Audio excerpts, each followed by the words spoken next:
Along the Santa Fe Trail. God bless America. God bless you all. That's life. Georgia. I said Georgia. Oh, the humanity.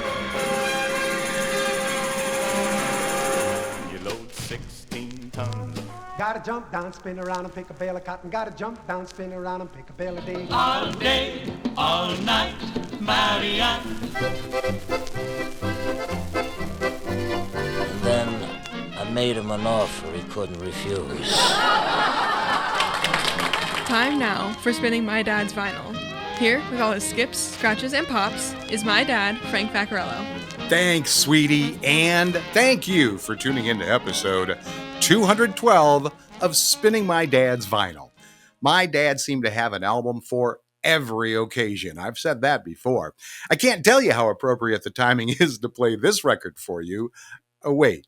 Yes, I can and will. This is truly in the vein of the more things change, the more they stay the same, and it's all portrayed using some of the main characters of an all-time classic movie. Tomorrow, the United States of America swears in its 47th president, who of course was also the 45th president. We will not be making any commentary on the results of the most recent election itself, but we will be reflecting on many similarities of current events to what you are about to hear. So, get ready to listen to a comedy recording performed right about the time Richard Nixon was getting elected as the 37th president 53 years ago in Volume 212, Inauguration Italian Style.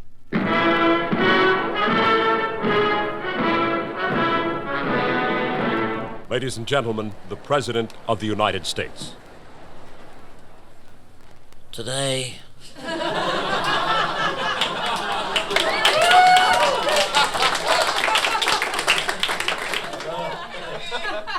as I take the most second important oath of my life, my fellow Americans, I'm proud to think that 50 years ago, I came to this country with nothing but these two hands, great ambition, and a bag of quick-drying cement.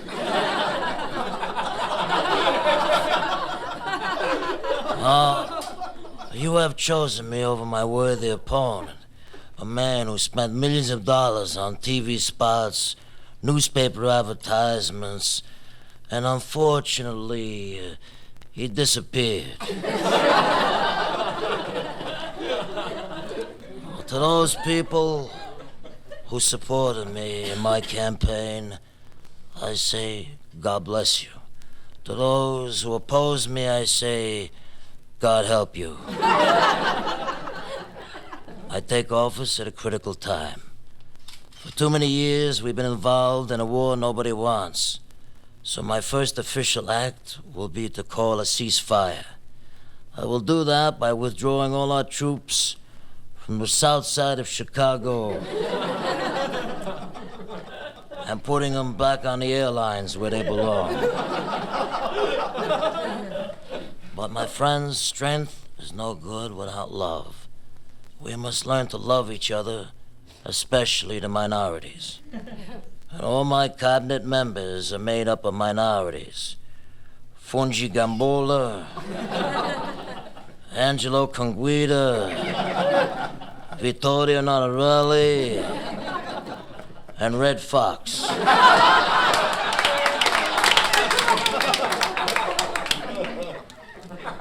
Now, as a president, I understand that changes have to be made.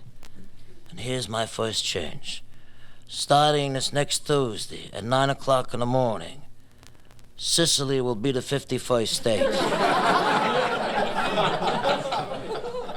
As long as I am president, I know that God will watch over us and keep us strong and protect us.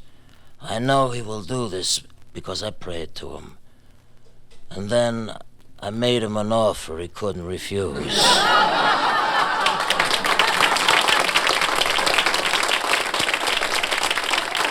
It's a gathering of actors and comedians calling themselves the First Family, performing the Godfathers Inauguration, which is actually the second cut of the album.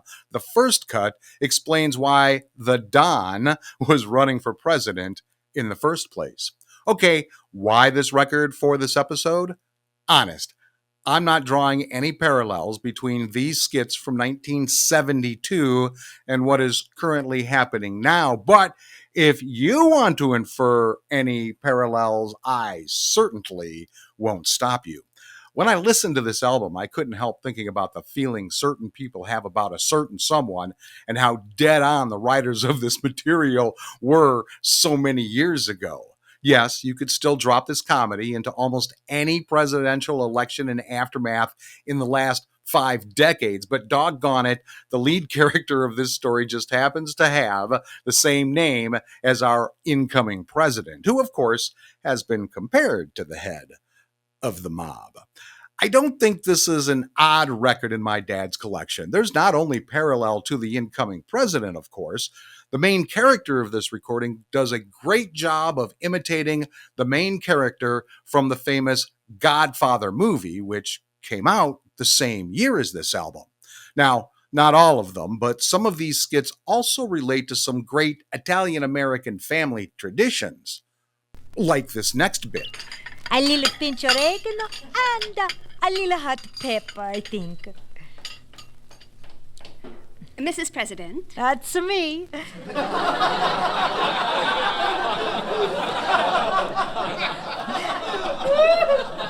What do you want? I'm Nancy Bickerson from Newsweek. No, I mean spaghetti or lasagna.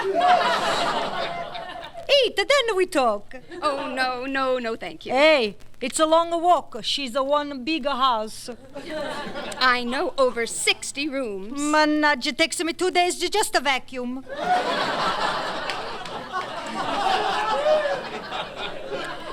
Yes. Well, we might as well start with the kitchen. Do you come here often to cook your family's favorite foods? 3 times a day, plus sneaky snacks in between. You mean you supervise the cooking staff? Hey, I am the cooking staff. It's an old family custom. Well, our readers will love it. I'd say it's a charming old family custom. I would say it's a safe old family custom. Over here, this is the dining room. What a magnificent table. Is it from the old country? Papa Presidente carved it with a stiletto his papa gave him when he made his first communion. I notice you've removed Lincoln's portrait from the dining room. Is that a family ancestor in its place? You don't know? That's Saint Francisco Bonaventura, the patron saint of Hackensack, New Jersey.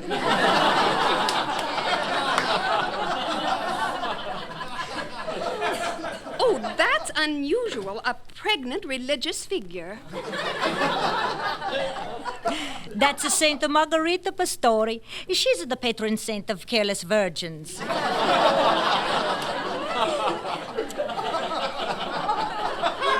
Oh, now whose portrait is this? I've never seen a saint who looks so grim, so gruesome. That's a picture of Lyndon Johnson. He nailed it to the wall before he left. Come on, over here. Here's the Dick Contino music room. And over here is the Sonny Bono smoking room. Over here's a Spiro Agnew room. What happens in here? Not the goddamn thing.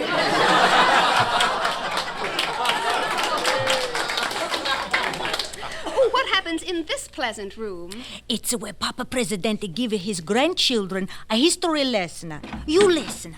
Then, when Brooklyn was completely conquered, Uncle Gino moved into New Jersey and Cousin Rico went west to Las Vegas. Is it that sweet or no? What's next, Miss Nosy Question Lady?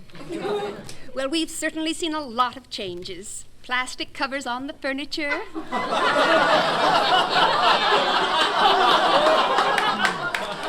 Doilies, rubber grapes. I'm gonna do it all myself. Yes, well, now, if you'll just show me the room in which the president spends most of his time, I'll have my story. Mushu, right in here.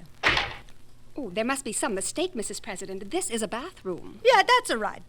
Papa Presidente spends 2-3 hours in there every night. You mean soaking in the tub? No, tearing up business papers and flushing them bye-bye. You know, it's I know, a safe old family custom. There is Mama Presidente's Tour, featuring Louise Chalmers as Mama. Now let me tell you about the vinyl I am spinning for this episode. The First Family, on the Poppy label, number PYS 5706. It's a vinyl LP stereo format. It was released in 1972. Its genre is non-music and its style is comedy, spoken word. We will hear 9 of the 17 tracks on the album. And I'll be using most of the liner notes to introduce more fully each of the actors you are hearing, but I'll read the cast members' name and who they are portraying, along with some other important information that helped produce this record now. Jack De Leon as Papa Presidente. Jesse White plays Consigliere, a play on consigliere or advisor. Louise Chalmers as Mama. Bob Ridgely as Skippy. Dick Clare as Michael. Jenna McMahon as the airline stewardess, a skit you won't hear on this episode. Jerry Fogel is the announcer. And Ed Peck plays Senator Bilboat. The album was produced by Jack De Leon and Ed McMonahan. Written by Ed McMonahan and Ann McMonahan and Jack De Leon. Additional material by Barry Waronker. Group Confessional written by Dick Clare and Jenna McMahon. You'll be hearing that. Production supervisor Harry O'Connor. Engineer Dave Weekman. Editor Bob Casey. Production assistant Fran De Leon. It was recorded at NX Studios in Hollywood. Now let's see what prices this record is being sold at on Discogs.com. $6 for a high, 77 cents for a low, for $1.79 average and $1.35 median.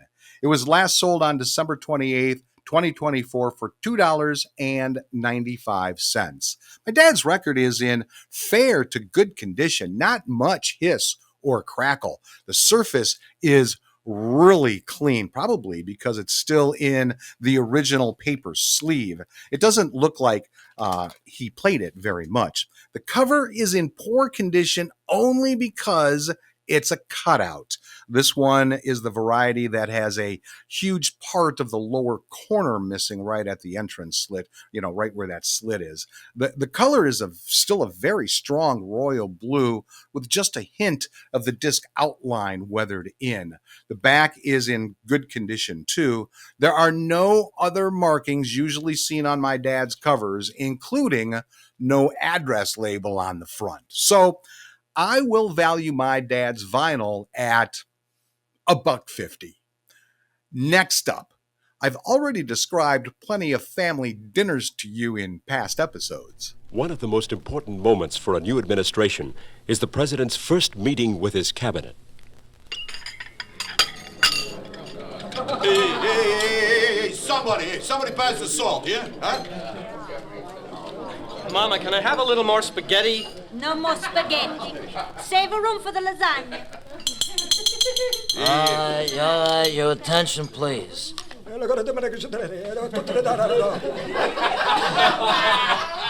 Uncle Patsy, please, no more eating.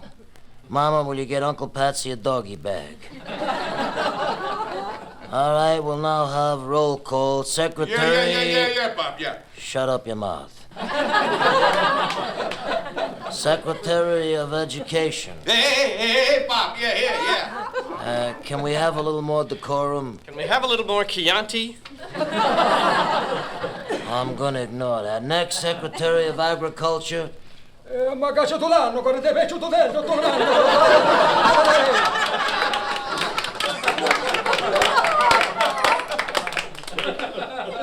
If you don't mind, Uncle Patsy, in English. Now, the Secretary of Transportation. The Secretary of Transportation, where is he? Oh, yeah, Pop. He called. He got tied up in traffic. Yeah. Let's move along. The Secretary of Labor wants to be recognized. What is it, Mama? Mr. Presidente, we have a strike going on down at the docks. Oh, yeah, I heard something about that. How long has it been going on? 5 years. 5 years. What is it they want? A shorter work a week. All right, Secretary of State. Does anybody know where the Secretary of State is?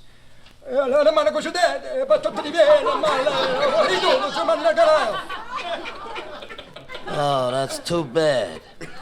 Uncle Patsy says he was trying out a new water pick this morning and it went off in his mouth.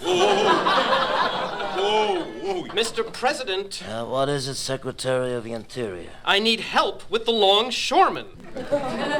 Sam Clementi, you are the Secretary of Defense. Have you tried to reason with them? Well, they won't listen to reason. We tried talk, then guns, then tear gas, and then bombs. Well, then, I guess I'm through being Mr. Nice Guy. I say we send in the troops. I say we should bargain some more. I say troops. I say bargain. Troops. Bargain. All right. One says fight, one says talk. We are now leaders of our government, so we should settle this in a political, democratic way. Right? Right. Cinque. Siete.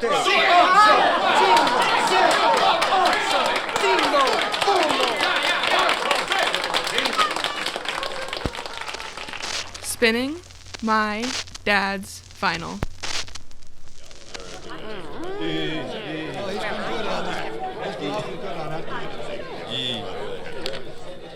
Mr.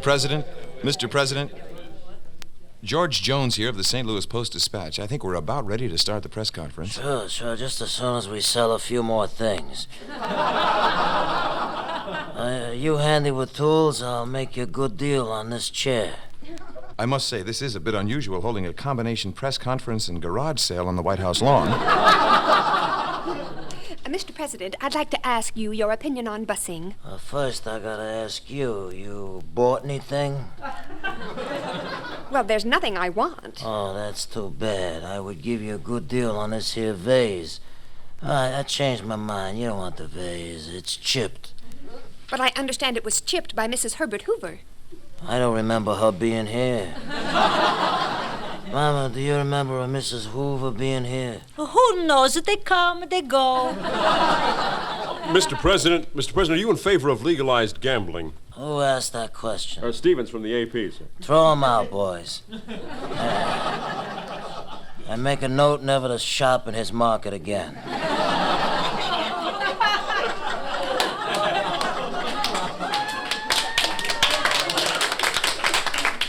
Mr. President, what do you think about the plight of the Mexican farm workers? Abraham Lincoln didn't say nothing about no Mexicans. Say, lady, how would you like this beautiful stained glass mirror?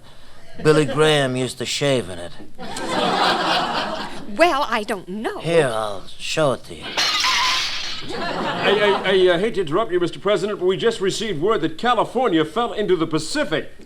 Well, don't bother me with petty details. I got a bigger problem on my hands. I'm gonna have 7 years bad luck.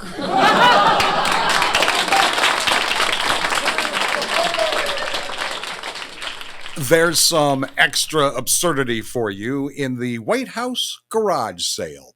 And before that, we heard First Cabinet Eating. All right, I'm going to use the back cover liner notes to give a little more information about each of the main characters, and I'm reading from the bottom up. Ed Peck, a graduate of the Second City Company, featured roles in Bullet. Alice B. Toklas, comedy roles included Dick Van Dyke Show and Love American Style. Jerry Fogel, 2 years on the television series Mothers-in-Law, played by Kay Ballard's son, featured role in the movie Tora, Tora, Tora, and a disc jockey for WBBF in Rochester, New York. Jenna McMahon and Dick Clare featured in the Funny Side comedy series for NBC. 1971 Academy Award nominated short The Rehearsal, which they wrote and performed in, have written for Mary Tyler Moore Show and Bob Newhart Show. Bob Ridgely has appeared in over 100 television commercials, started as singer in nightclubs, well known for his John Wayne impression in Taster's Choice and Ford television commercials. Louise Chalmers. Her career is as varied as the number of dialects she has mastered. Graduate of LA City College, she has appeared in television, radio, and children's theater in Southern California. Jesse White, one of the top comedy actors on both coasts. He has made 54 movies, 17 Broadway shows, most notable Harvey, 4 years on Broadway. In recent revival on Broadway of Harvey, James Stewart and Helen Hayes, best known as the Maytag Repairman television commercial. And Jack DeLeon.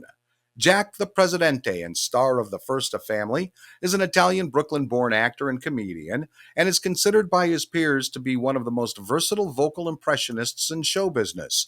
His classical portrayal of the Italian movie has been seen on almost every major television show, including The Dean Martin Show, Johnny Carson, Mike Douglas, and Ed Sullivan.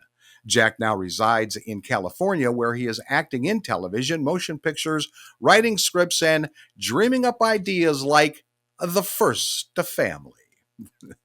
Now, bless me, Father, for I have sinned. It's been several decades since my last confession. Every Sunday, the entire family goes to confessional. All right, Skippy, you go in first. Yeah, bless me, Father, if I have sinned. It's been 1 week since my last confession. Have you been guilty of the sin of greed? Nothing out of the ordinary. Adultery? Nothing out of the ordinary. Killing? Nothing out of the ordinary. Have you felt hate in your heart? Hey, Father, I got number love in my heart. I love Angelina, Anna Maria, Luciana, Gina, Tina, Nina, Francesca. Very well. Say 3 Hail Marys for the souls in purgatory. Yeah, that's the least I can do. I put a lot of people there. Yeah.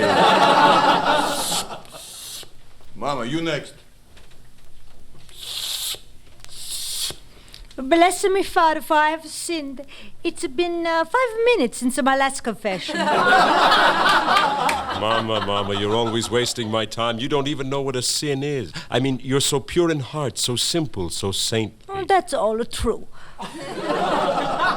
But I got a really good sin this time. It's a really hot number. Go ahead, my child. Well, all of my life I never see nothing. I keep on my back turned, my eyes are down. Especially I never look at my husband's body. Well, the other night, just before Papa got into bed, when he was standing there turning out the light, I took a look, and now I'm sorry I did.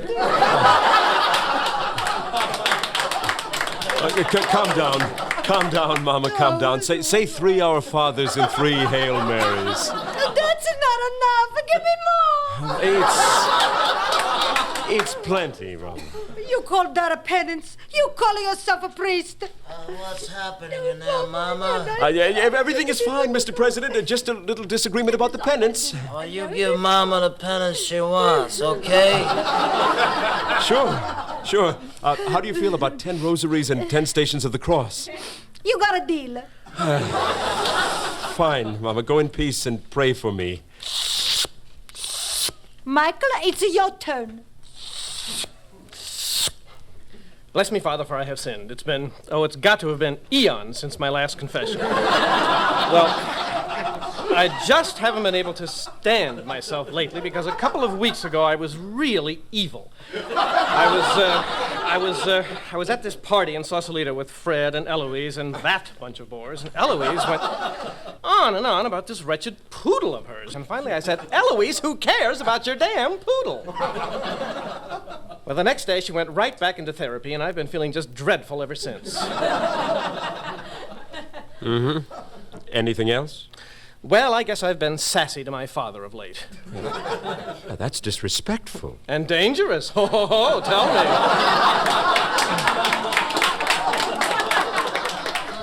Why, you should show more respect for your father. Oh, I respect him. It's just that who needs all this bang-bang stuff and the tacky machine guns and the corny George Rapper thing and the garlic breath?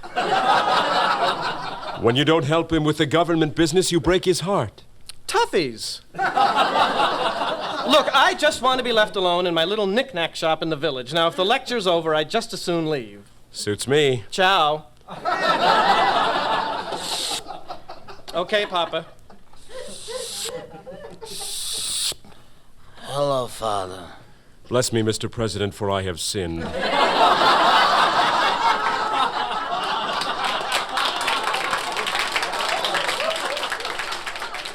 There is the group confessional.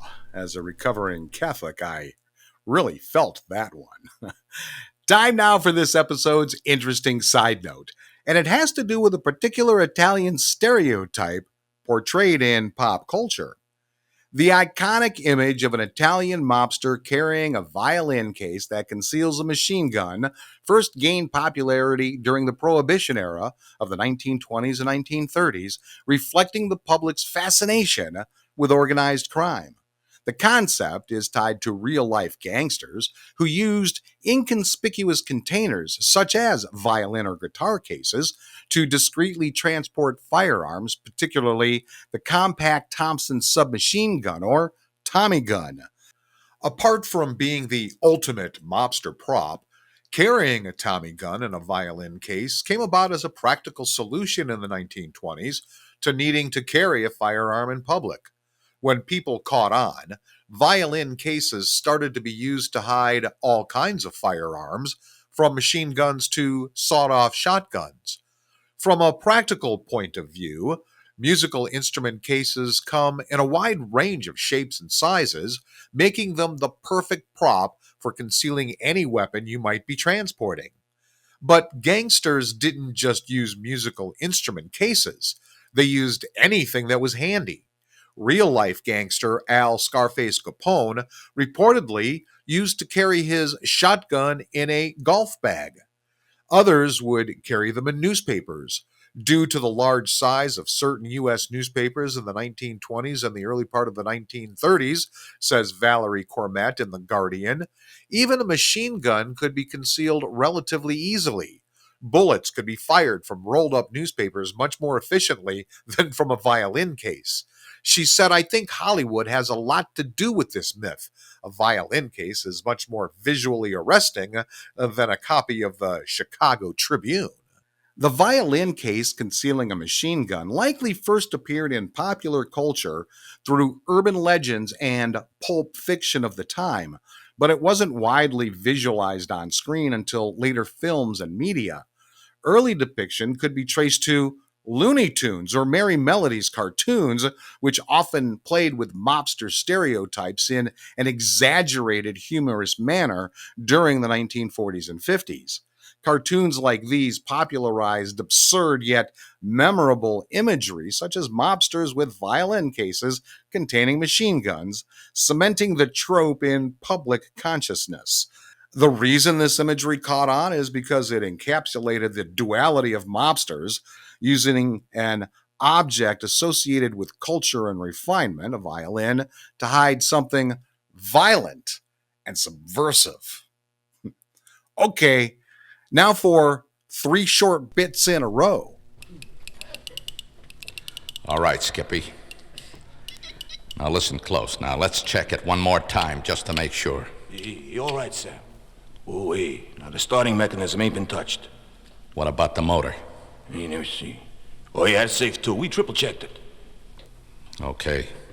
Mr. President, now you can use the electric razor.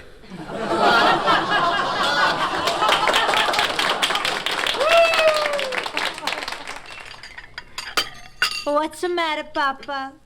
You no touchy your peppers and eggs. I lost my appetite.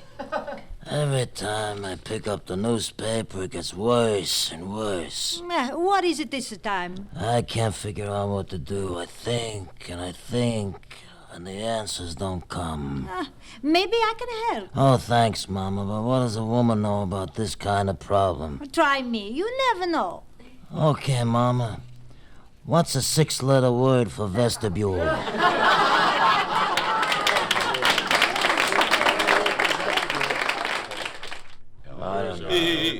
All right, everybody. Hey, settle it down. This is the official family portrait. Hey, Skippy, stop hitting your wife. Everybody ready? Okay, Papa, the store closes in 10 minutes. So put the quarter in the slot.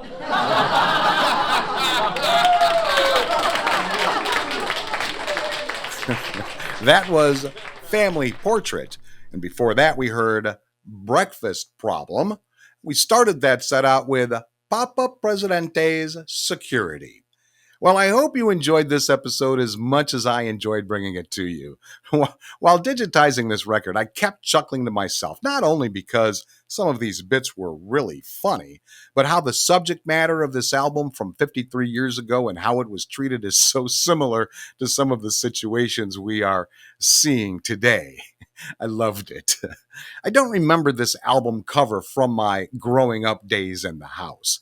It is very distinctive with the title The First of Family in large white letters on a royal blue cover. The only other image present is the seal of the President of the United States with notable exceptions. The real seal shows the eagle in one claw is an olive branch, a symbol of peace, and the other claw holds 13 arrows, a symbol of war. On the album cover, the arrows have been replaced by a violin case, and the olive branches have been replaced by a machine gun. Go figure, but see previous break. I really left some good material unplayed, like the president giving Russia a raspberry, or a bit about the boys kidnapping an entire state. And yes, I went ahead and made the comparison of this fictional first family from 53 years ago to what sometimes seems like a fictional family about to enter the White House for the second time. It's all just late show fodder. Papa, turn off the TV. It's 9 o'clock, bedtime. I'm telling you for the last time, Cochise.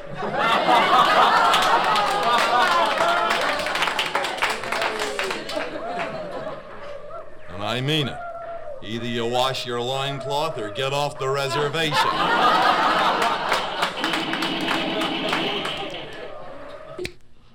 Papa, you gonna get undressed or no? I'm waiting for you to turn out the light. I'ma got my eyes closed. Okay, I got mine closed too. I'ma take off my shoes and my socks. I'm taking mine off too. I'ma take off my dress. I'll take off my shirt. I'm in my nighty night. I forgot my prayers. Okay, I'm in bed. Are you kneeling? I'm getting old, Mama. I can't get down. Papa, your suspenders are stuck on the bed springs. Close your eyes, you scarlet woman. Now I lay me down to sleep. Papa, I'm a thinker while you pray. The first time you take me to a movie. Yeah, just you and me alone, Mama. On our wedding night. With a box of jujubes. Yeah, the big size. Papa, it's also the last movie you take me to. I'm a very busy man, Mommy. I'm saving half of the box of jujubes. Okay, Friday night, we go on to town. Oh, I make a new black dress.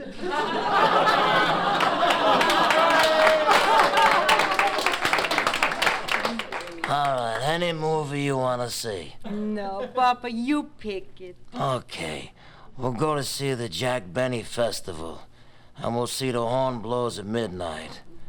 Now, kiss me goodnight. Papa. Papa, you sleep. How can I sleep when you pinch my ribs? I'm a-thinking. Horn blows at midnight. That was the one movie we saw. You don't stop nagging, I'm never gonna take you out again.